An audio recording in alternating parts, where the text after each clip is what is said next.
नमस्कार, लोकमत राजस्थान में आप सभी का स्वागत है। मैं आपके साथ मोनिका राठौड़। दिल्ली एनसीआर में बारिश ने हालात बेकाबू कर दिए हैं। राजधानी की सड़कों पर जल जमाव अब बाढ़ का रूप ले चुका है।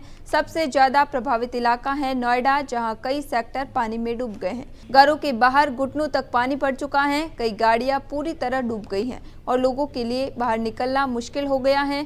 सुबह शाम ऑफिस और स्कूल जाने वालों के लिए पानी मानो आफत बन गया है। वहीं यमुना का जलस्तर लगातार बढ़ रहा है और खतरे के निशान को पार कर चुका है। इस वजह से दिल्ली और एनसीआर के निचले इलाकों में हालात और बिगड़ने की आशंका है। राहत बचाव दल मौके पर तैनात हैं, लेकिन लगातार हो रही बारिश से मुश्किलें और बढ़ती जा रही हैं। यानी इस वक्त दिल्ली एनसीआर एक तरह से प्राकृतिक आपदा से जूझ रहा है। नोएडा के जिन सेक्टरों को लोग सबसे सुरक्षित मानते हैं, वहां भी पानी भर गया है। सड़कों पर ट्रैफिक ठप है। बिजली और इंटरनेट की सप्लाई भी बाधित हो रही है। पेश है हमारी खास रिपोर्ट में।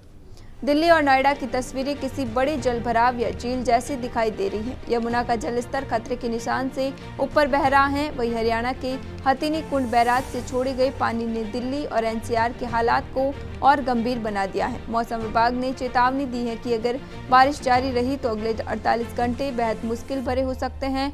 नोएडा सेक्टर 18, 62, 63 और कई रिहायशी सेक्टर पानी में डूब चुके हैं। कई घरों के बाहर घुटनों तक पानी भरा है तो कई गाड़ियां पूरी तरह से डूब गई हैं। बारिश के कारण जल निकासी सिस्टम ध्वस्त हो गया है और लोगों के घरों में भी पानी घुसने लगा है। ऑफिस जाने वालों के लिए हालात और भी बदतर हैं। सड़कों पर पानी, ट्रैफिक जाम है और मेट्रो स्टेशनों और बस अड्डों पर भी लोगों की भीड़ दिखाई दे रही है। कई स्कूलों ने हालात को देखते हुए छुट्टी घोषित कर दी है। वहीं बाढ़ का असर सिर्फ आवाजाही तक ही सीमित नहीं है। कई इलाकों में बिजली की सप्लाई ठप हो गई है। मोबाइल नेटवर्क और इंटरनेट सेवाएं भी प्रभावित हो रही हैं। और वहीं दिल्ली एनसीआर के लोग फिलहाल भारी मुश्किलों में हैं।